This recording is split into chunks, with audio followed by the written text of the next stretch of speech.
आज अमेरिका से एक बड़ी खबर आई है। भारत का एक और दुश्मन पुलिस के हाथ आया है। पंजाब पुलिस और एनआईए का मोस्ट वांटेड आतंकवादी हैप्पी पासिया आज अमेरिका में पकड़ा गया। एफबीआई ने अमेरिका में छुपे खालिस्तानी आतंकवादी और आईएसआई के एजेंट हैप्पी पासिया को अरेस्ट कर लिया है। हैप्पी पासिया का असली नाम है हरप्रीत सिंह। यह शख्स आईएसआई के इशारे पर पंजाब में आतंकवादी वारदातों का अंजाम दे रहा था।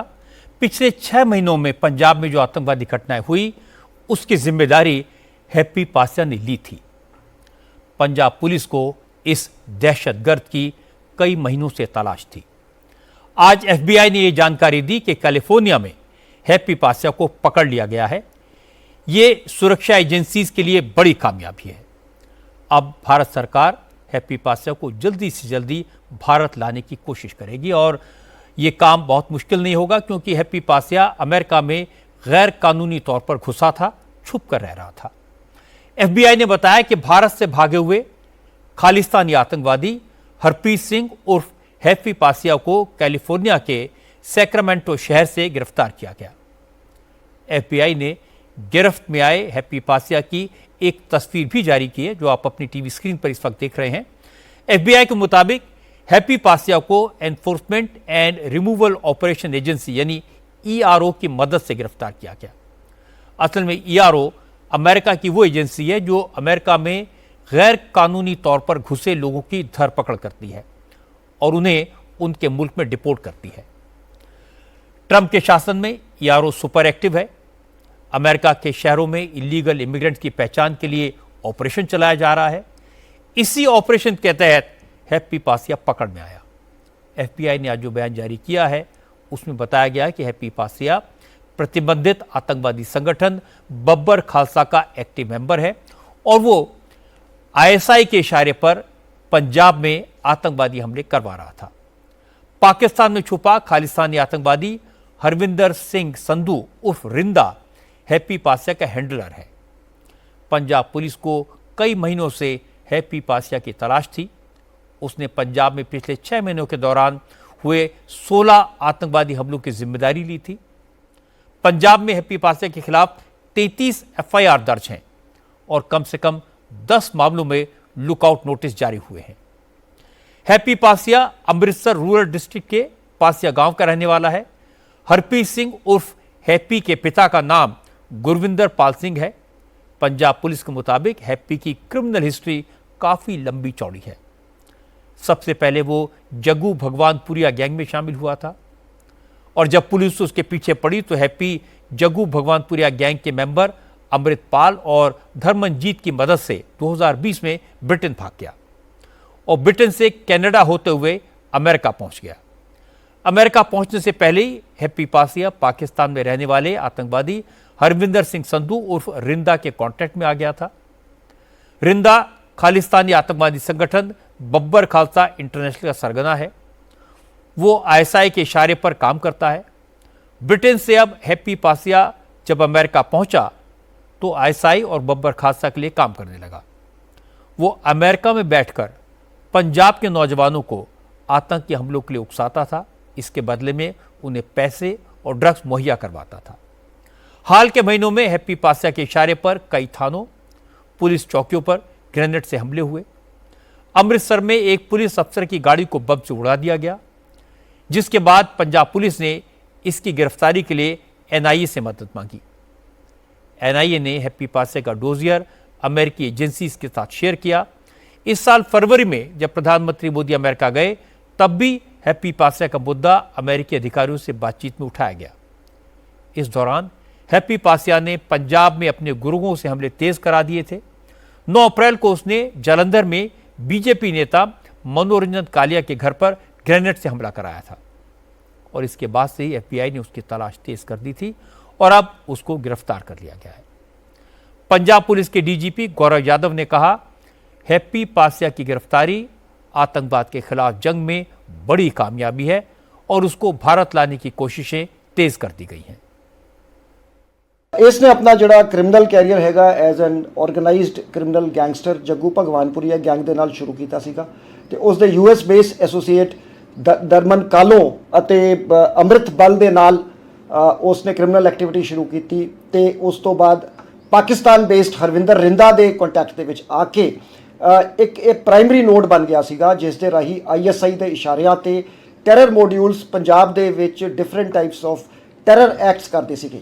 ਸੈਪਟੈਂਬਰ 2024 ਤੋਂ ਬਾਅਦ ਜਿਹੜੇ ਇਨਸੀਡੈਂਟਸ ਹੋਏ ਉਹਨਾਂ 'ਚ ਕਾਫੀਆਂ ਦੇ ਵਿੱਚ ਜਿਹੜਾ ਹੈਗਾ ਹੈਪੀ ਪਾਸੀਆਂ ਦਾ ਡਾਇਰੈਕਟ ਇਨਵੋਲਵਮੈਂਟ ਸੀਗਾ ਤੇ he was masterminding terror activities while based in the United States. But ਇੱਕ ਮੈਟੀਕੂਲਸ ਮੈਨਰ ਦੇ ਵਿੱਚ ਪੰਜਾਬ ਪੁਲਿਸ ਨੇ ਇਸ ਨੂੰ ਟਰੈਕ ਕੀਤਾ। ਇਸ ਦੇ ਜਿਹੜੇ ਮੋਡਿਊਲਸ ਸੀਗੇ, ਜਿਹੜੇ ਟੈਰਰ ਮੋਡਿਊਲਸ ਇਸ ਨੇ ਰੇਜ਼ ਕੀਤੇ ਸੀਗੇ, ਸਾਰਿਆਂ ਨੂੰ ਡਿਸਮੈਂਟਲ ਕੀਤਾ ਗਿਆ ਤੇ ਇਹਦੀ ਜਿਹੜੀ ਕੰਪਲੀਟ ਮੈਪਿੰਗ ਕੀਤੀ ਗਈ ਇਸ ਦੇ ਕੰਟੈਕਟਸ ਦੀ ਤੇ ਇੰਟੈਲੀਜੈਂਸ ਮੈਪਿੰਗ ਤੋਂ ਬਾਅਦ ਨੈਟਵਰਕ ਡਿਸਰਪਸ਼ਨ ਕੀਤਾ ਗਿਆ ਤੇ ਇੱਕ ਐਕਸਟੈਂਸਿਵ ਡੋਜ਼ੀਅਰ ਬਣਾ ਕੇ ਸੈਂਟਰਲ ਏਜੰਸੀਜ਼ ਦੇ ਨਾਲ ਸ਼ੇਅਰ ਕੀਤਾ ਗਿਆ ਤੇ through appropriate channels the information has been shared with the US authorities and ultimately he has been detained by the US authorities in United States.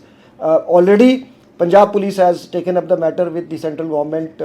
Is the LOC khuli hegi ਤੇ blue corner notice is also open, red corner notice ਅਤੇ ਇਸ ਨੂੰ deport ਕਰਨ ਦੇ ਸਾਰੇ ਉਪਰਾਲੇ as per law ਜਿਹੜੇ efforts ਕੀਤੇ ਜਾ ਰਹੇ ਹੈਗੇ। 2 महीने पहले फरवरी में प्रधानमंत्री नरेंद्र मोदी की प्रेसिडेंट डोनाल्ड ट्रंप से मुलाकात हुई थी। इस मीटिंग के दौरान मोदी ने ट्रंप से 26/11 के मुंबई हमलों के मास्टरमाइंड तैमूर राणा और पंजाब में आतंकवादी वारदातों को अंजाम देने वाले खालिस्तानी दहशतगर्द हैप्पी पासा के बारे में बात की थी। दोनों को जल्दी से जल्दी भारत के हवाले करने की डिमांड की थी। तैमूर राणा भारत आ चुका है।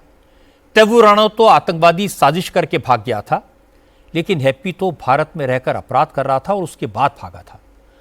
अब हैप्पी पासा के डिपोर्ट होने की बारी है, लेकिन हैप्पी अकेला नहीं है।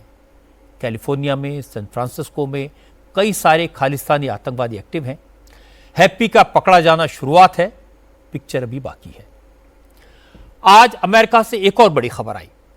चीन के साथ टैरिफ वॉर शुरू करने के 15 दिन बाद अब प्रेसिडेंट ट्रंप ने चीन की तरफ समझौते का हाथ बढ़ाया है।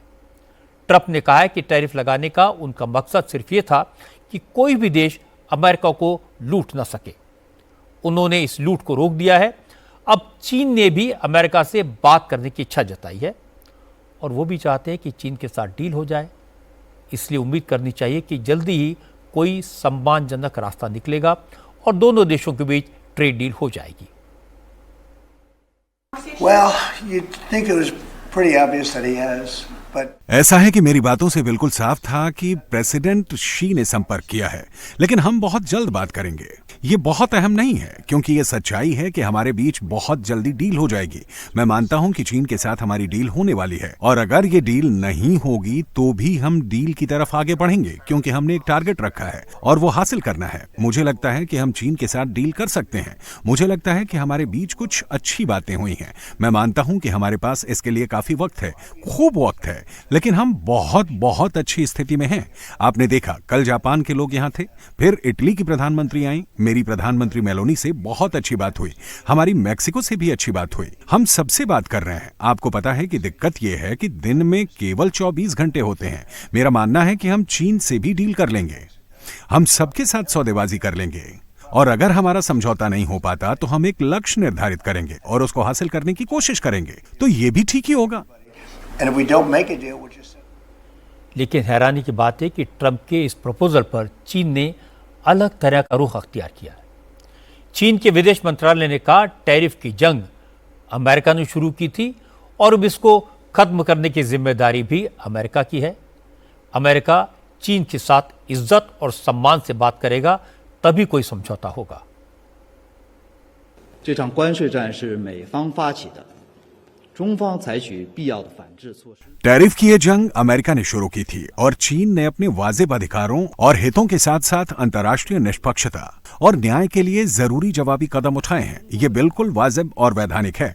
चीन का रुख हमेशा से ही बिल्कुल साफ रहा है। टैरिफ और व्यापार युद्ध में जीत किसी की नहीं होती। चीन ये युद्ध लड़ना तो नहीं चाहता, मगर किसी ने हम पर थोपा है तो हम डरते भी नहीं हैं। अब अगर अमेरिका सच में बातचीत और समझौते से ये मसले सुलझाना चाहता है तो अमेरिका को चाहिए कि वो वो हम पर ज्यादा से ज्यादा दबाव डालना बंद करे, धमकियां देना और ब्लैकमेलिंग भी बंद करे। कोई भी बातचीत अगर होगी तो वो बराबरी, सम्मान और दोनों पक्षों के फायदे के लिए होनी चाहिए। 平等。 अमेरिका और चीन के बीच जो टैरिफ वॉर छिड़ी है, उसके कैसे कैसे साइड इफ़ेक्ट्स हैं, कैसे इस मौके का फ़ायदा उठाने के लिए लोग सोशल मीडिया पर बड़ी बड़ी नामी कंपनियों के नाम से अफवाहें फैला रहे हैं, चीन में बनने वाले प्रोडक्ट्स को मामूली कीमत पर बेचने का दावा कर रहे हैं।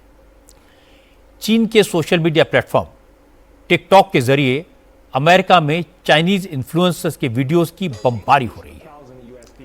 इन वीडियोस में इन्फ्लुएंसर्स अमीज, बर्किन, गुची और रेल्फ लॉरेन जैसे अमेरिका और यूरोप के बड़े बड़े लग्जरी ब्रांड्स के सारे प्रोडक्ट्स की कॉपी को असली माल बताकर सस्ते में बेचने का ऑफर दे रहे हैं। ये लोग दावा कर रहे हैं कि बड़ी बड़ी कंपनियों का सारा माल चीन में बनता है, इसकी लागत असल में कम होती है, लेकिन ब्रांड के नाम पर कंपनियां इन्हें सैकड़ों गुना कीमत पर बेचती हैं। इसलिए अगर लोग चाहें तो $3000 का हैंडबैग $30 में खरीद सकते हैं। इन वीडियोस में Chinese influencer step by step ये दिखा रहे हैं कि लग्जरी ब्रांड्स के प्रोडक्ट किस तरह चाइना में बनते हैं और फिर कई कई गुना कीमत पर अमेरिका और यूरोप में बेचे जाते हैं। लेकिन वो कह रहे हैं अब ये माल आप मामूली कीमत देकर खरीद सकते हैं। इन वीडियोस में ये बताया जा रहा है कि बर्किन जैसे बैग जो मोस्ट सॉफ्ट आफ्टर होते हैं अमेरिका में $38,000 में बिकते हैं। चीन में उनकी लागत केवल $1400 आती है। शैनल का लेडीज बैग जो अमेरिका में $5000 में बिकता है, वो चीन में सिर्फ $50 में तैयार होता है। अब आप भी ये बैग $50 में खरीद सकते हैं, लेकिन ये सच नहीं है। सच ये है कि अमीज का असली नहीं, नकली माल बेचा जा रहा है। असली बर्किन नहीं, नकली बर्किन है जिसे असली बताकर बेचा जा रहा है। अमेरिका में टिकटॉक पर चीन के ऐसे वीडियोस की बाढ़ आ गई है। पिछले साल बाइडेन प्रशासन ने अमेरिका में टिकटॉक पर बैन लगा दिया था, लेकिन प्रेसिडेंट बनने के बाद डोनाल्ड ट्रंप ने टिकटॉक पर लगे बैन को हटा दिया। चाइनीज इन्फ्लुएंसर्स अब इस छूट का पूरा फायदा उठा रहे हैं।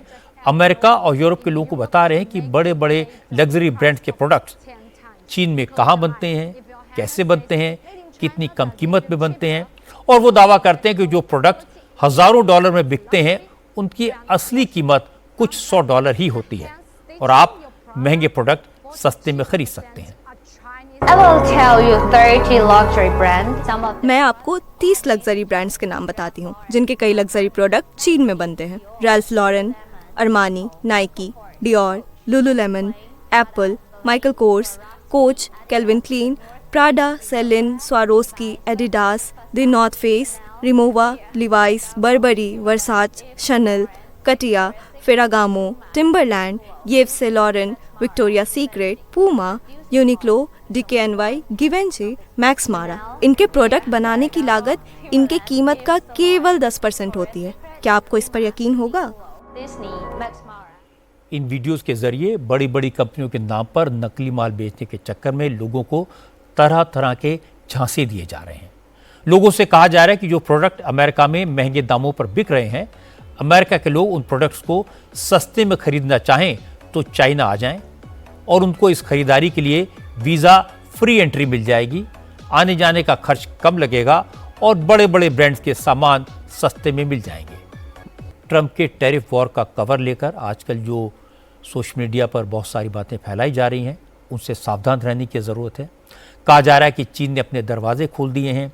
अब चीन में बिना वीज़ा के एंट्री दी जा रही है क्योंकि टैरिफ वॉर के कारण चीन की बड़ी बड़ी कंपनियां अपना माल निकालना चाहती हैं।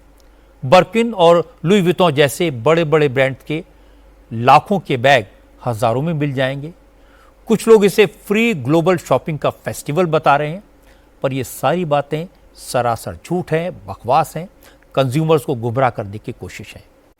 जब ये बात फैल जाएगी तो यही लोग कहेंगे कि बड़े बड़े ब्रांड्स का ये सस्ता माल अब ऑनलाइन भी अवेलेबल है और नकली माल बेचने की कोशिश करेंगे। इसलिए झांसे में ना आए, सावधान रहें। अब बात करते हैं वक्फ अमेंडमेंट एक्ट की। आज मुस्लिम पर्सनल बोर्ड की कॉल पर जुमे की नमाज के बाद तमाम शहरों में मस्जिदों के बाहर प्रोटेस्ट हुए।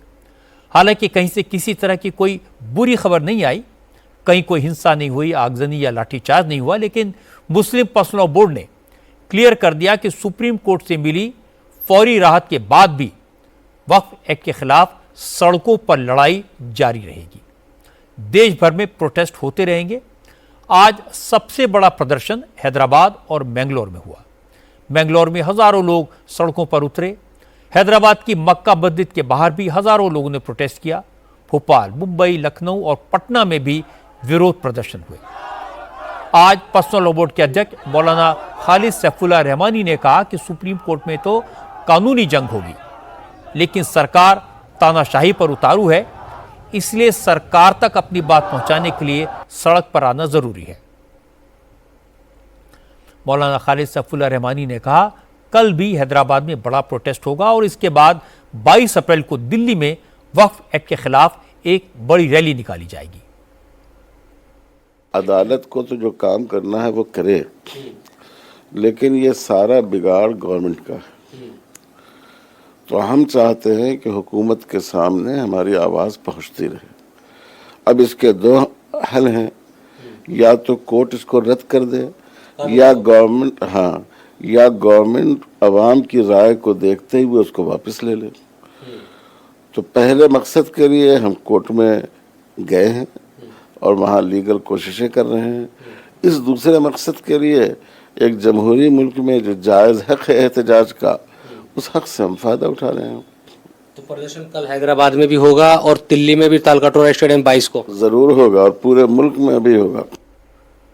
मुस्लिम पर्सनल लॉ बोर्ड के नेताओं के बयानों का असर ग्राउंड पर दिखाई दे रहा है। आज जुमे की नमाज में लोग हाथ पर काली पट्टी बांधकर पहुंचे। नमाज के बाद तकरीरें हुई और इसके बाद प्रदर्शन हुए। हैदराबाद में मक्का मस्जिद के बाहर जमा हुए सैकड़ों लोगों ने कहा, सुप्रीम कोर्ट ने भले ही नए वक्फ एक्ट के कुछ प्रोविजंस पर रोक लगा दी है, लेकिन सुप्रीम कोर्ट पूरा कानून रद्द तो नहीं कर सकता। ये काम तो सरकार करेगी और जब तक ये नहीं होता तब तक प्रोटेस्ट जारी रहेगा। इंशाअल्लाह जब तक ये बिल वापस नहीं आएगा, जब तक ये प्रोटेस्ट कायम रहेगा। इंशाअल्लाह। सुप्रीम कोर्ट ने दो जो पॉइंट्स है उस पर राहत भी दी है। बहुत सारे जो मुस्लिम लोग हैं, जो मौलाना है, वो कह रहे हैं कि हम इससे मुतमईन हैं। आप तब भी प्रोटेस्ट कर रहे हैं? नहीं, जो मौलाना मुतमईन है, आप ऐसा नहीं बोल सकते। जो मौलाना मुतमईन है वो सेंट्रल गवर्नमेंट के चमचे है। इंशाअल्लाह। आप लोग मुतमईन नहीं है? नहीं, मुतमईन नहीं है। प्रोटेस्ट ऐसा है, आप खाना खाए हजम होना ही आपको, ऐसा ना वैसा। कुछ तब्दीली आ सकती, खत्म नहीं हो सकता बिल सुप्रीम कोर्ट के जरिए। तो फिर आप चाहते हैं कि सरकार इसको वापस ले? प्रोटेस्ट ही करेंगे जी, प्रोटेस्ट रहेगा जब तक प्रोटेस्ट करेंगे इंशाल्लाह। मक्का मस्जिद के बाहर भी बड़े बड़े पोस्टर है, पूरे हैदराबाद में पोस्टर लगे हैं कि भाई चलो दारुसलाम। वहाँ पे हम प्रोटेस्ट करेंगे और हम ये जलसा कैसा निकाले, हम वैसे इस पिच पे बात करेंगे हम वक्फ बिल के लिए। मुस्लिम पर्सनल लॉ बोर्ड इसका फैसला करेगी। जो उन्होंने अब तक जो फैसला किया है वो 3 महीने का फैसला किया है और 7 जुलाई तक ये मुहिम चल रही है, एहतजाजी मुहिम ये चलती रहेगी। अगर मुस्लिम पर्सनल लॉ बोर्ड ये समझती है कि सुप्रीम कोर्ट से माने कुछ तयक़ुन मिलता है और इसको रोकने का होता है तो फिर रोक जाएंगे हम।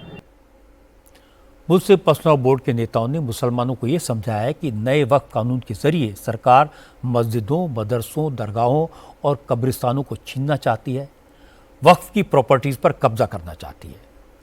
ये बात प्रोटेस्ट कर रहे लोगों की बातों से साफ जाहिर भी हो रही है। लेकिन इस मामले का एक दूसरा पहलू भी है।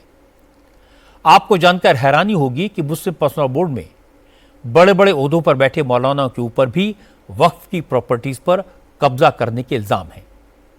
मुस्लिम पर्सनल बोर्ड के जनरल सेक्रेटरी मौलाना फजल रहीम मुजद्दी पर इल्जाम यह है कि उन्होंने जयपुर में वक्फ की करोड़ों की जमीन पर कब्जा कर लिया। सबसे पहले बीजेपी के नेता किरोड़ीलाल मीणा ने मौलाना फजल रहीम पर इल्जाम लगाया था कि उन्होंने जयपुर के पास वक्फ की करीब 1400 बीघा जमीन पर कब्जा किया हुआ है। आज बीजेपी के राज्यसभा सांसद राधा मोहन दास अग्रवाल ने भी वक्फ की जमीनों की लूट का जिक्र किया तो मौलाना फजल रहीम का नाम लिया। राधा मोहन दास अग्रवाल ने कहा, फजल रहीम मुसलमानों के नाम पर बड़ी बड़ी बातें करते हैं, लेकिन उन्होंने वक्फ की कई एकड़ जमीन पर कब्जा करके उसे बेच दिया। ऐसे लुटेरों से वक्फ की प्रॉपर्टीज को बचाने की जरूरत है। दुर्भाग्य ये था कि जो मुस्लिम समाज के नेता थे, आप किसी का भी नाम ले लीजिएगा, मैं राजस्थान में जयपुर में बैठा हूँ, यहाँ जयपुर में all India Muslim personal law board का महामंत्री है फजलुल रहमान, जो भी नाम है फजलुल रहीम। ये मुसलमानों के जीवन को बेहतर करने का पाखंड करता है। उम्र हो गई होगी 79-78 ईयर्स। आज भी वह भिक्षु की तरह मुस्लिम संपत्ति पर डंक मार रहा है। हिदायत ट्रस्ट, मंदिर माफी, हिदायत ट्रस्ट भवन, इसकी एकड़ों एकड़ों जमीन इसने बेच डाली। पटवारी की रिपोर्ट में सब लिखित है। और उन जमीनों पर उसने आधुनिक कॉलोनियां और शॉपिंग कॉम्प्लेक्स खड़े करा दिए। जो बची कुची जमीन है उसको भी बेचने की प्रक्रिया चला रहा था। अब स्वाभाविक रूप से मैं उदाहरण के लिए कह रहा हूँ, यह एक मानसिकता है, लुटेरे हैं ये लोग। माननीय प्रधानमंत्री ने इनको भू माफिया की संज्ञा दी है, तो मैं भी उसी शब्द का प्रयोग करूंगा। अब मैं आपको इस मामले में मौलाना फजल रहीम का पक्ष सुनवाता हूँ। मौलाना वक्फ एक्ट में जो बदलाव है उसका जमकर विरोध कर रहे हैं। पर्सनल लॉ बोर्ड की तरफ से देश भर में प्रोटेस्ट की कॉल उन्होंने ही दी थी। पर्सनल लॉ बोर्ड की तरफ से जुमे की नमाज के बाद तकरीरों के पॉइंटर्स भी मौलाना फजल रहीम ने ही देश भर की मस्जिदों को भेजे थे। इसलिए अगर मौलाना फजल रहीम के खिलाफ वक्फ की प्रॉपर्टी पर कब्जे का आरोप लगे तो ये बड़ी गंभीर बात है। हमने इस आरोप पर मौलाना फजल रहीम से सफाई मांगी, उनका पक्ष जानना चाहा तो पहले उनके वकील सामने आए। मौलाना फजल रहीम के वकील एम.ए. खान ने कहा कि मुस्लिम पर्सनल लॉ बोर्ड के जनरल सेक्रेटरी को बदनाम करने के लिए इस तरह के इल्ज़ाम लगाए जा रहे हैं। हकीकत यह कि मौलाना फजल रहीम ने जो ज़मीनें खरीदी हैं उन्हें बाकायदा वक्फ के तौर पर रजिस्टर करवाया है, लेकिन मौलाना के भाई इस ज़मीन पर कब्जा करना चाहते हैं। इन ज़मीनों को फर्जी कागजात के आधार पर खुर्द-बुर्द करने की कोशिश कर रहे हैं। मौलाना ने अपने भाइयों के खिलाफ कोर्ट में केस किया है, पब्लिक नोटिस जारी किया है। Advocate MA. खान ने कहा मौलाना वक्फ की प्रॉपर्टी को बचाने की कोशिश में लगे हैं और उल्टे उन्हें ही बदनाम किया जा रहा है। ये अनफॉर्चुनेट है। ये इल्जाम सरासर झूठा और बेबुनियाद है। फजलुर रहीम साहब ने कोई भी इकरारनामा, कोई भी सेल डीड या कोई भी एग्रीमेंट या कोई भी दस्तावेज किसी भी वक्त प्रॉपर्टी के बेचान बाबत एग्जीक्यूट नहीं किया गया। मौलाना फजलुर रहीम साहब ने जामिया हिदायत के लिए मैक्सिमम प्रॉपर्टीज परचेज करी और उन सभी प्रॉपर्टीज का वक्फ बोर्ड में धारा 26 और धारा 37 में इंदराज करवाया। इस वक्फ प्रॉपर्टीज को लेकर इनके भाई जियाउर रहीम, नदीम रहीम और रिजवान, फहद रहीम, शकील ये फर्जी इकरारनामे करके प्रॉपर्टी की खरीद फरोख्त बाबत और इस पर जबरदस्ती कब्जा करना चाह रहे हैं, जिसको लेकर हमने एफआईआर जयसिंहपुरा खोर थाना में इन सभी के खिलाफ दर्ज करा रखी है, जिसकी कॉपीज हमारे पास अवेलेबल है। हमने एफआईआर दर्ज कराने के बाद में पब्लिक नोटिस भी अखबार में जारी करवाए, पब्लिश करवाए हैं। कोई भी आदमी इंक्लूडिंग खुद फजलुर रहीम साहब की जामिया हिदायत की प्रॉपर्टी नहीं बेच सकते। इसके बाद आज मौलाना फजल रहीम ने भी अपने खिलाफ लगे आरोपों का जवाब दिया। मौलाना ने कहा कि साजिश के तहत उनके खिलाफ इल्ज़ाम लगाए गए हैं। हकीकत है कि वो गुनहगार नहीं हैं, खुद विक्टिम हैं। कुछ लोग उनकी ज़मीन पर कब्जा करने की कोशिश कर रहे हैं और उन्होंने इन लोगों के खिलाफ केस किया है। अब फैसला अदालत करेगी। इससे पहले भी हम क्लेरिफाई कर चुके हैं कि हमारी ज़मीन के ऊपर मुख्तलिफ लोग कब्जा करने की कोशिश कर रहे हैं और बाकायदा फेक के पट्टे बनवाए सोसाइटी के जरिए। हमने उसके खिलाफ तकरीबन जितने भी लोग हैं सबके खिलाफ हमने वक्फ बोर्ड के अंदर भी और सिविल कोर्ट के अंदर भी मुकदमा किए हैं और हम लोग रात दिन इसको फेस करते रहते हैं एनक्रोचमेंट को। और एनक्रोचर जो है वो अपने पैसा वैसा खिलाकर भूमाफिया के जरिए कब्जा करने की कोशिश करते हैं। अभी भी परसों भी हमने कब्जा करने की कोशिश की, बाकायदा बिल्डोजर चलवाया हम लोगों ने। तो हम उसको फेस करते रहते हैं। उसमें कोई ये उनका एक बदनाम करने का एक वो तरीका है हम लोगों को। लेकिन हमारा जो रिकॉर्ड है कोर्ट का, वो ये बता रहा है कि हमारे हर शख्स के खिलाफ जितने एंक्रोचमेंट करने की कोशिश की है उसके खिलाफ हमारे मुकदमा मौजूद हैं। जब मौलाना फजल रहीम ने आरोपों को बेबुनियाद बताया तो किरोड़ी लाल मीणा दस्तावेजों के साथ एक बार फिर सामने आए। मीणा ने कहा, जिन लोगों ने वक्फ की जमीनों पर कब्जा किया, उसे बेचा, वो कुछ भी कहते रहें, लेकिन अब आम मुसलमान उनके चक्कर में आने वाले नहीं हैं। ट्रस्ट के नाम पर संपत्तियां खरीद कर उन संपत्तियों को निजी संपत्ति बनाने का करोड़ों का विचार इस ऑल इंडिया इंस्टीट्यूट मुस्लिम बोर्ड के जनरल सेक्रेटरी फजल उर रहीम ने किया, जिसके दस्तावेज, जिसका पत्र मैं प्रधानमंत्री जी, हमारे राज्य के मुख्यमंत्री और उससे पहले राज्य के समूचे मीडिया के सामने मैंने प्रमाण रखे। ऐसे लोग जिन्होंने वक्फ की जमीन पर कब्जा कर लिया, वो अब गरीब मुसलमानों को बहकाकर देश में अस्थिरता लाना चाहते हैं। मुझे ऐसा लग रहा है गरीब मुसलमान अब इन लोगों का, जिन्होंने लंबी पूरी जमीन पर कब्जा कर लिया, उनकी बातों में आने वाले नहीं हैं। ये मामला कोर्ट में है, असली मालिक कौन है, कब्जा किसने किया, अदालत बताएगी। लेकिन इस तरह का ये अकेला मसला नहीं है। देश भर में वक्फ की प्रॉपर्टीज के ऐसे हजारों केसेस पेंडिंग हैं। कल प्रधानमंत्री नरेंद्र मोदी के सामने दाऊदी बोहरा कम्युनिटी के लोगों ने अपनी बात रखी थी। उन्होंने बताया था कि मुंबई में उन्होंने जो प्रॉपर्टी खरीदी, उससे अचानक वक्फ प्रॉपर्टी घोषित कर दिया गया। दाऊदी बोहरा समाज की इस शिकायत का सच जानने के लिए मैंने हमारे संवाददाता दिनेश मौर्य को भिंडी बाजार में उस जगह भेजा जहां दाऊदी बोहरा समाज की प्रॉपर्टी पर वक्फ बोर्ड के कब्जे का आरोप है। दिनेश मौर्य ने बताया, जिस बिल्डिंग पर कब्जे की बात हो रही है वो एक पुरानी रिहायशी बिल्डिंग है। इस जगह को रीडेवलप करके गरीब लोगों के लिए घर बनाने के मकसद से दाऊदी बोहरा समाज के सैफुद्दीन बुरहानी ने अपलिफ्टमेंट ट्रस्ट ने 2015 में सरकारी बिल्डिंग के तहत इसे खरीदा। ये 2 मंजिला बिल्डिंग बुरी तरह से जर्जर हो चुकी है। इसमें रहने के लिए कुछ कमरे बने हैं, कुछ दुकानें हैं। चूंकि बिल्डिंग कमजोर थी इसलिए लोगों ने इसे खाली कर दिया, लेकिन इसके ग्राउंड फ्लोर के एक हिस्से को चुपचाप मस्जिद में कन्वर्ट कर दिया गया। आप इस आसपास के पूरे परिसर को देखेंगे तो यहाँ पर अब कई जगहों को कैप्चर कर अब वहां पर बड़ी बड़ी ऊंची ऊंची इमारतें बनाई जा रही हैं और इन्हीं इमारतों के बीच में ये जगह है मुसाफिर खाना ट्रस्ट की। ये इमारत लगभग आसपास के सभी जगहों को जो है रिडेवलपमेंट का काम शुरू हो चुका है, लेकिन इस जगह को आप देखिए जरा, अभी भी इस विवाद की वजह से यह जो स्ट्रक्चर है वो इसी तरह पड़ा हुआ है। यहाँ पर लिखा गया है कि ये एक मस्जिद है, इस्माइल हबीब मुसाफिर खाना मस्जिद। यहाँ पर आप देखिए एक जर्जर, पूरी तरह से ये इमारत जो है जर्जर हो चुकी है। साथ ही में यहाँ पर आप देखेंगे यहाँ पर पिलर्स के सहारे फिलहाल इस जगह को खड़ा किया गया है और यहाँ जैसे ही आप अंदर आते हैं तब यहाँ पर एक प्रार्थना रूम है, प्रेयर हॉल है और इसी को लेकर पूरा विवाद बना हुआ है।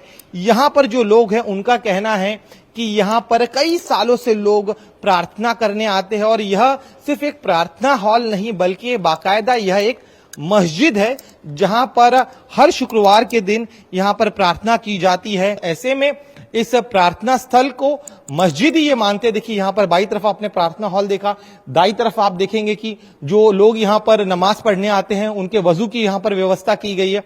साथ ही में सामने एक एरिया जो है जहां पर यहाँ पर इस जगह पे जो कर्मचारी रहते हैं उनके बैठने की व्यवस्था यहाँ पर की गई है और अब हर शुक्रवार को यहाँ पर तकरीर भी होती है। तकरीर की जगह भी आप यहाँ पर देख सकते हैं। यहाँ पर कई कर्मचारी जो है वो पिछले 20-22 साल से यहाँ पर हैं और साथ ही में यहाँ पर घड़ियों का स्ट्रक्चर भी यहाँ पर आप देख सकते हैं कि अलग अलग वक्त में जो इस्लामिक कंट्रीज है वहां पर क्या टाइम स्लॉट होता है उसकी भी तस्वीर जानकारी देने वाले घड़ियां यहाँ पर लगाई गई है। इस पूरे अन्य हिस्से को आप देखिए, यहाँ पर नमाज का समय क्या होता है, अलग अलग वक्त पर 5 वक्त की नमाज का समय जो है वो आप यहाँ पर देख सकते हैं। उसकी जानकारी देते हुए यहाँ पर एक घड़ी लगाई गई है। इस बिल्डिंग के वेटिंग एरिया को मस्जिद में कन्वर्ट करने वालों ने दावा किया यहाँ 100 साल से नमाज हो रही है, इसका बोर्ड भी लगा हुआ है, इसलिए ये वक्फ की प्रॉपर्टी है। 2021 में वक्फ बोर्ड ने इसे वक्फ प्रॉपर्टी डिक्लेयर भी कर दिया था, लेकिन दाऊदी बोहरा समाज ने वक्फ बोर्ड के इस फैसले को चैलेंज किया। 2 हफ्ते पहले वक्फ बोर्ड ने यहाँ पुराने फैसले को पलट दिया, हालांकि वक्फ ट्राइब्यूनल ने इस पर स्टे लगा दिया। इस बिल्डिंग को मस्जिद बताने वाले पिटिशनर शोएब खातिब ने कहा 100 साल से भी ज़्यादा पहले बिल्डिंग को हाजियों के ठहरने के लिए वक्फ किया गया था। अब जो प्रॉपर्टी एक बार वक्फ हो चुकी है उसका स्टेटस कैसे बदला जा सकता है? ये स्ट्रक्चर अगर आप देखिए बाहर से कि कहीं भी लगता नहीं जैसे आम कोई मस्जिद होती है, एक गुम्मत होता है, आने जाने के लिए प्रॉपर एंट्रेंस होता है। यहाँ पे ऐसा लग रहा है कोई वेटिंग हॉल है जिसे जगह को हड़पने के लिए एक तरह से इसे कन्वर्ट कर दिया गया मस्जिद। आज से नहीं, ये 100 साल पुराना स्ट्रक्चर है और ये जो है पर्पसली बनाया ही गया था इस तरीके का स्ट्रक्चर कि नमाज के साथ साथ में यहाँ पे जो हाजी बॉम्बे में आएंगे उनकी रिहाइश का, जब तक कि वो हज के सफर पे नहीं जाते, वो यहाँ पे ऊपर रुकेंगे। यहाँ पे एक तख्ती लगी हुई है, ये जो वजू खाना है यहाँ पर, ये तख्ती लगी हुई है, ये उस वक्त की लगी हुई है कि आज से 120-150 साल पुरानी जो है ये वक्फ की गई है और जिन बंदे ने वक्फ किया है ये उनकी पूरी डिटेल दी गई है। महाराष्ट्र वक्फ बोर्ड ने ही 2021 में सूट नंबर 59 में ये डिक्लेयर किया था कि ये वक्फ है और आज 2025 के अंदर जो है वक्फ बोर्ड ही ये डिक्लेयर करती है ये नॉन वक्फ है। यहाँ पे ये रिलीजियस का प्रॉब्लम है, यहाँ पे ये हमारी आस्था का मसला है। इसको लेकर जो है सुप्रीम कोर्ट की गाइडलाइन के हिसाब से हमने जो है इसके अंदर इंटरवीन किया। अभी लास्ट वीक में जो है वक्फ बोर्ड ने जो है इसको नॉन वक्फ डिक्लेयर किया था, जिसको ट्रिब्यूनल में जो है हमारे वकीलों ने जो है इसको चैलेंज किया और इसके ऊपर स्टे लेकर आया। मैंने इस केस के बारे में और जानकारी हासिल की। पता चला असल में भिंडी बाजार जो मुंबई का पुराना और कंजेस्टेड इलाका है, इस इलाके में सिर्फ 2 मंजिला बिल्डिंग्स हुआ करती थी, ज़्यादातर 100 साल से ज़्यादा पुरानी थी। इसलिए इस इलाके की बिल्डिंग्स को गिराकर इसे रीडेवलप करने का प्लान बना। सरकार ने बिल्डिंग की। दाऊदी बोहरा समाज के धर्मगुरु की इच्छा थी कि वो भिंडी बाजार के गरीब लोगों को पक्के घर दें, इसलिए भिंडी बाजार की इस बिल्डिंग को सैफुद्दीन बुरहानी अपलिफ्टमेंट ट्रस्ट ने खरीद लिया, लेकिन 2019 में इसे वक्फ प्रॉपर्टी डिक्लेयर कर दिया गया और उसके बाद से ये मामला वक्फ बोर्ड और वक्फ ट्राइब्यूनल में फंसा हुआ है। न गरीबों को घर मिला, न दाऊदी बोहरा समाज के धर्मगुरु का सपना पूरा हुआ। और ऐसे एक नहीं हजारों एग्जाम्पल हैं। लेकिन हैरानी की बात है कि मौलानाओं ने संपत्ति के इस मुद्दे को मजहब से जोड़ दिया और ज़्यादातर मुसलमान उनकी बातों पर यकीन कर रहे हैं। इसीलिए कई जगह माहौल ख़राब होता है, हिंसा होती है और बंगाल में हमें यही देखने को मिला। बंगाल के मुर्शिदाबाद, मालदा और साउथ 24 परगना की हिंसा में प्रभावित सैकड़ों परिवार आज भी दर बदर भटक रहे हैं। 300 से ज़्यादा परिवार रिलीफ कैंप में हैं। जो लोग इन इलाकों में बचे हैं वो भी डरे हुए हैं। आज बंगाल के गवर्नर सीवी आनंद बोस मालदा में हिंसा प्रभावित लोगों से मिलने पहुंचे। हालांकि ममता बनर्जी ने गवर्नर से हिंसा प्रभावित इलाकों का दौरा न करने की अपील की थी, लेकिन सीवी आनंद बोस आज मालदा के रिलीफ कैंप पे रह रहे मुर्शिदाबाद के उन लोगों से मिले जिन्हें हिंसा के कारण घर बार छोड़कर भागना पड़ा था। दंगा पीड़ितों से मुलाकात के बाद गवर्नर सीवी आनंद बोस ने कहा, मुर्शिदाबाद में जो कुछ हुआ वो दुखद है। हिंसा प्रभावित लोगों को काफ़ी ख़राब हालात का सामना करना पड़ा। उन्होंने सबकी बातें सुनी हैं, उसी के मुताबिक वो अपनी रिपोर्ट तैयार करेंगे। This visit is to know what is happening in the field, to hear straight from the horse's mouth. Yesterday, a delegation had come from this camp. 12 of them met me. They told me the woes which they are facing there, but I wanted to talk to the people directly. After that, only I will finalize my report. These people go back at the earliest, they get protection, they will get all support that is required for them to be rehabilitated. आज महिला आयोग की team और national human rights की teams भी मालदा के relief camp में पहुंची, दंगा पीड़ितों से मुलाकात की। लेकिन अचानक इस तरह के दौरे ममता बनर्जी की सरकार और उनकी पार्टी को अच्छे नहीं लगे। ममता बनर्जी की सरकार में मंत्री शशि पांजा ने कहा, जब मुख्यमंत्री खुद हिंसा प्रभावित लोगों की मदद कर रही हैं, सिचुएशन को नॉर्मलाइज करने की कोशिश कर रही हैं, तो फिर केंद्र सरकार की तरफ से ऐसे कमीशन को भेजने की क्या जरूरत। शशि पांजा ने कहा यह सब कुछ सिर्फ बंगाल को बदनाम करने के लिए किया जा रहा है।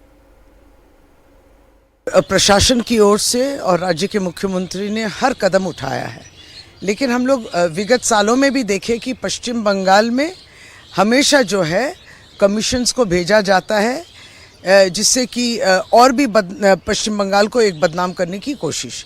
ये हम लोग ने विगत सालों में देखा कि इसके पीछे केवल राजनीतिक उद्देश्य रहता है। ये कमीशन जब आते हैं वो लोगों को वहाँ भी उकसाते हैं, उनको लीडिंग क्वेश्चंस देके प्रोवोक करते हैं कि इस तरीके से आप कंप्लेंट कीजिए, जो शायद केंद्र सरकार के लिए मदद होगी या ये राज्य सरकार के विरुद्ध होगा या फिर भारतीय जनता पार्टी को जो अच्छा लगेगा उनके कानों में सुनने के लिए इस तरीके के बात बोलने के लिए मजबूर भी करते हैं लोगों को। बंगाल बीजेपी के अध्यक्ष और केंद्र सरकार में मंत्री सुकांता मजूमदार ने शशि पांजा को जवाब दिया। उन्होंने कहा बंगाल में जो कुछ हुआ उसकी जिम्मेदार ममता बनर्जी की सरकार है। उनकी नाकामयाबी की वजह से हिंसा हुई, इसलिए आयोगों को तो बंगाल आने का मौका मिला। अगर हिंसा नहीं होती तो किसी कमीशन को बंगाल आने की क्या जरूरत थी। तृणमूल कांग्रेस पूरी चीज को छुपाने की कोशिश कर रही है। अगर बीजेपी के पॉलिटिकल है तो उनको बोलिए ना आप दंगा क्यों होने दे रहे हैं, तो बीजेपी को चांस नहीं मिलता, या एनएचआरसी को चांस नहीं मिलता, या महिला कमीशन को चांस नहीं मिलता।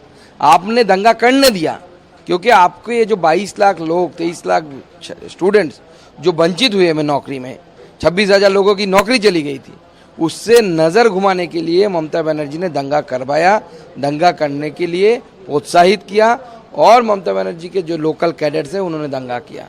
तो आपने लोगों को मौका दिया यहाँ आने के लिए, किसी ने ऐसे पहले से नहीं आ रहे थे। दोनों तरफ के नेता अपनी सियासत चमकाने में लगे हैं।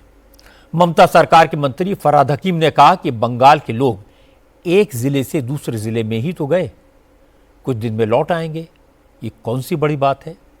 लेकिन हकीकत है कि मुर्शिदाबाद और मालदा की हिंसा के शिकार लोग झारखंड तक चले गए हैं, अपने रिश्तेदारों के घर में रह रहे हैं। मुर्शिदाबाद में दंगे के एक हफ्ते के बाद भी अपने घर लौटने की हिम्मत नहीं जुटा पा रहे। धुलियन जाफराबाद से आए हैं, हम लोग का ऊपर बहुत हमला हुआ है, हम लोग वहाँ से बहुत कष्ट करके यहाँ पर भाग कर आए हैं।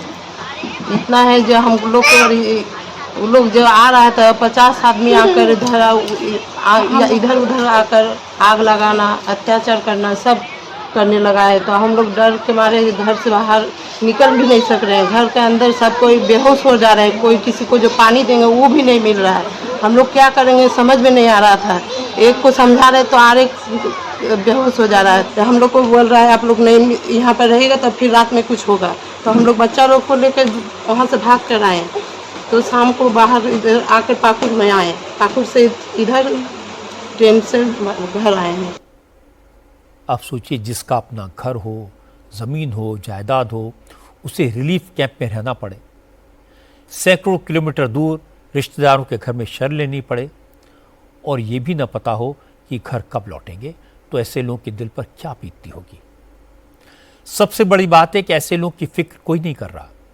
मुर्शिदाबाद को लेकर ममता बनर्जी और गवर्नर दोनों स्वीकार करते हैं कि वहां हिंसा तो हुई। दोनों मानते हैं कि मुर्शिदाबाद से लोगों का पलायन तो हुआ। दोनों कहते हैं कि मालदा के रिलीफ कैंप में मौजूद लोगों की मदद होनी चाहिए। बात यहां तक होती तो ठीक था, लेकिन मुर्शिदाबाद की हिंसा राज्य और केंद्र सरकार के बीच टकराव का इशू बन गई है। तृणमूल कांग्रेस और बीजेपी के बीच आरोप प्रत्यारोप का मामला बन गई है। दोनों हिंसा के लिए एक दूसरे को जिम्मेदार ठहरा रहे हैं और यह बंगाल में कोई पहली बार नहीं हुआ। आज शरणार्थी शिविर में मौजूद लोगों की दुख भरी दास्तान सुनकर तकलीफ भी हुई और चिंता भी। वहां रहने वाले लोगों के जख्म ताज़ा हैं, उन्हें अपना घर बार छोड़कर भागना पड़ा। मुझे लगता है कि राज्य सरकार और केंद्र सरकार दोनों को मिलकर सबसे पहले इन पीड़ितों को राहत देने की, उन्हें फिर से बसाने की कोशिश होनी चाहिए। राजनीति के लिए और बहुत सारे इशू मिल जाएंगे। आज बंगाल के पड़ोस में बिहार से भी हैरान करने वाली तस्वीर आई। अब तक जिस तरह से ड्रग्स की तस्करी होती थी, अब उसी तरह से बिहार में शराब की स्मगलिंग हो रही है।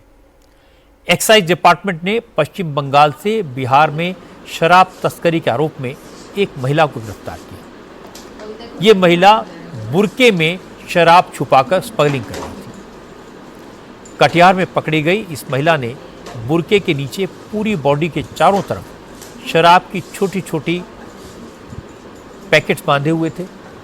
असल में एक्साइज डिपार्टमेंट को कुछ लोगों ने जानकारी दी थी, एक महिला पश्चिम बंगाल के कुमेदपुर से बुरके में छिपाकर शराब ला रही है। इसके बाद आबकारी विभाग की टीम ने कटिहार के मनिया स्टेशन के पास ट्रैप लगाया। खास तौर पे महिला कांस्टेबल्स की तैनाती की गई ताकि महिला तस्कर की चेकिंग में किसी तरह की दिक्कत ना हो। जैसे ये महिला ट्रेन से उतरी, उसे रोका गया।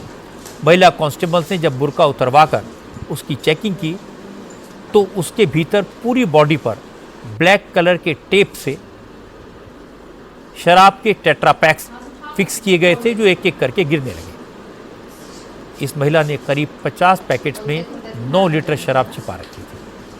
पूछताछ में महिला स्मगलर ने कबूल किया कि वो कई महीनों से इसी तरह शराब की तस्करी कर रही थी और पुलिस से बचने के लिए उसने बुरके का सहारा लिया।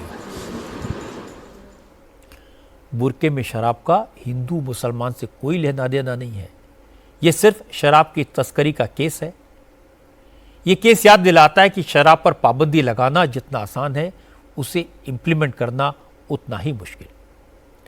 बिहार में ना तो लोगों ने शराब पीना छोड़ा, न शराब बेचना। पहले जो काम लीगली होता था, खुलेआम होता था, अब वो इलीगल तरीके से बंद दरवाजों के पीछे होता है। लोग शराब की स्मगलिंग के नए नए तरीके निकालते हैं। पहले शराब के एक्साइज का पैसा सरकार को मिलता था, अब इसका फायदा शराब माफिया को होता है। इसीलिए स्थिति बहुत दुर्भाग्यपूर्ण है। आज राजस्थान के कोटा से भी एक हैरान करने वाली खबर आई। कोटा मेडिकल कॉलेज में नाम के कंफ्यूजन में एक ऐसे शख्स को ऑपरेशन की टेबल पर पहुंचा दिया गया जो अपने बेटे का ऑपरेशन कराने आया था। डॉक्टर्स ने जगदीश नाम के इस शख्स के हाथ में डायलिसिस के लिए फैसला बनाने के लिए कट लगा दिया, लेकिन बात आगे बढ़ती इससे पहले गलती समझ में आ गई और कट पर टांके लगाकर इस शख्स को ऑपरेशन थिएटर से बाहर भेज दिया गया। असल में हुआ यह कि कोटा मेडिकल कॉलेज में जगदीश के बेटे की प्लास्टिक सर्जरी हो रही थी। जगदीश ऑपरेशन थिएटर के बाहर बैठकर बेटे के बाहर आने का इंतजार कर रहा था। उसी वक्त दूसरे ऑपरेशन थिएटर में जगदीश नाम के एक और मरीज की सर्जरी होनी थी। ओटी से निकली एक नर्स ने जगदीश का नाम पुकारा तो बेटे के इंतजार में बैठे जगदीश ने हाथ उठा दिया और नर्स उसी को ओटी में ले गई। उसे टेबल पर लेटा दिया। उसके हाथ में डायलिसिस का फैशुला बनाने के लिए कट लगा दिया गया और चूंकि इस शख्स को पैरालिसिस है, इसलिए ये ठीक से बोल नहीं पाया और डॉक्टर ने उससे ये बताया कि उसके साथ क्या प्रोसीजर होने वाला है, न उसे ये बताया गया और उसे एनेस्थीसिया दे दिया गया। डॉक्टर ने सीधे जगदीश के हाथ में चीरा लगा दिया और उसी वक्त जगदीश के बेटे का ऑपरेशन कर रहे डॉक्टर वहां पहुंच गए। उन्होंने इस जगदीश को पहचान लिया, हड़कंप मच गया और तुरंत जगदीश के कट पर टांके लगाए गए और उसे ऑपरेशन थिएटर से बाहर निकाला गया। हैरानी की बात है कि डॉक्टर्स ने ऑपरेशन से पहले प्रोसीजर को फॉलो नहीं किया, न तो मरीज को ओटी की ड्रेस पहनाई, न उसे प्रोसीजर के बारे में समझाया, सीधे सर्जरी की तैयारी शुरू कर दी।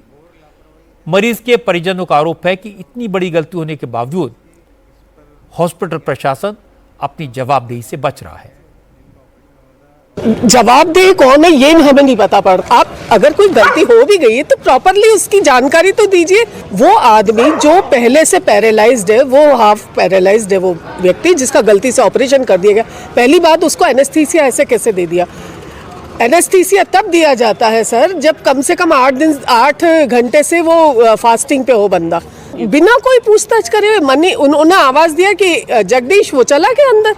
तो ये कितनी बड़ी लापरवाही है। देखिए अधीक्षक साहब हमको मिले नहीं, कोई जवाब देने वाला नहीं है। वहां पे जो जानकारी लेने के लिए हमने प्रयास किया काउंटर पे, तो वो लीपापोती में, और एक महिला लगातार हमारे पीछे पीछे चल रही है और वो ये जानने की कोशिश कर रही है कि हम किस किस से मिल रहे हैं। हॉस्पिटल के रवैये से नाराज परिजनों ने जब इसकी कंप्लेंट की तो हॉस्पिटल प्रशासन जागा। परिवार वालों ने डॉक्टर और मेडिकल स्टाफ पर लापरवाही बरतने के आरोप में एक्शन लेने की मांग की। कोटा मेडिकल कॉलेज के प्रिंसिपल संगीता सक्सेना ने कहा उन्हें आज ही इसके बारे में पता लगा है। मामले की जांच के लिए कमेटी बना दी गई है। 3 दिन में इसकी रिपोर्ट आने के बाद कार्रवाई की जाएगी। इसके बारे में आज ही पता चला है और इसके बाबत मैंने जब सुप्रीडेंट से बात करी कि क्या इशू है तो उनको भी आज ही ज्ञापन मिला था। तो उनको मैंने सख्त हिदायत दी है कि आप एक कमेटी बना के इसकी जाँच करके हमें जल्दी से जल्दी हो सकता है 2 से 3 दिन में बताएं।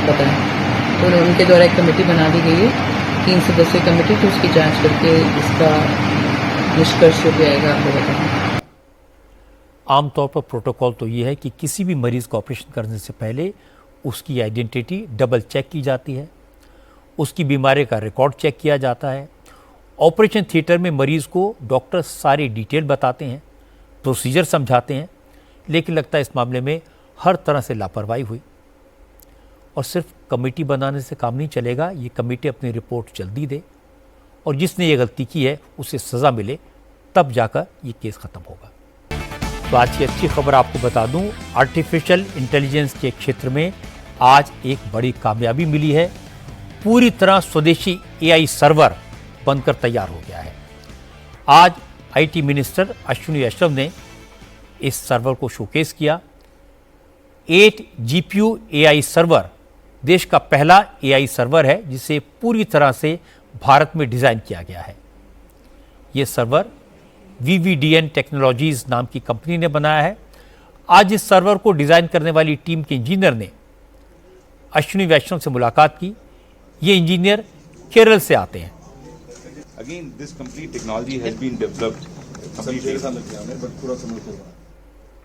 असल में आज अश्विनी वैष्णव गुरुग्राम के मानेसर में VVDN टेक्नोलॉजीज कंपनी के हेडक्वार्टर का दौरा करने पहुंचे थे।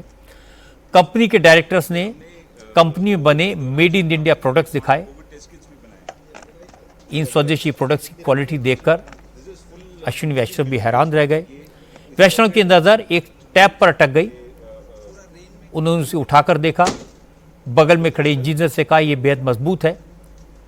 इसके बाद अश्विनी वैष्णव ने इसकी मजबूती का लाइव डेमो किया। पहले उसे 2 बार मेज पर पटका, फिर बगल में खड़े इंजीनियर ने दावा किया इस टैब के ऊपर से जीप भी गुजर जाए तो भी यह टैब सुरक्षित रहेगा। 2 मीटर की ऊंचाई से फेंकेंगे तो भी नहीं टूटेगा। इसके बाद अश्विनी वैष्णव ने उसे जमीन पर रखा और कर्मचारी से उस पर खड़ा होने को कहा। टैब को कुछ नहीं हुआ तो फिर अश्विनी वैष्णव ने खुद चढ़कर वेरीफाई किया कि जो दावा किया जा रहा है वो सही है या नहीं। और इसके बाद अश्विनी वैष्णव ने उसे जमीन पर पटक कर भी देखा, लेकिन टैब सही सलामत रहा। असल भारत में बना ये टैबलेट मिलिट्री ग्रेड ड्यूरेबिलिटी के साथ बनाया गया है, वाटर प्रूफ है, टेम्पर प्रूफ है। अश्विनी वैष्णव इस टैब को देखकर इतने खुश हुए कि उन्होंने अपने ट्विटर हैंडल पर इसके लाइव डेमो का वीडियो पोस्ट किया और लिखा नहीं टूटेगा, design in India, made in India.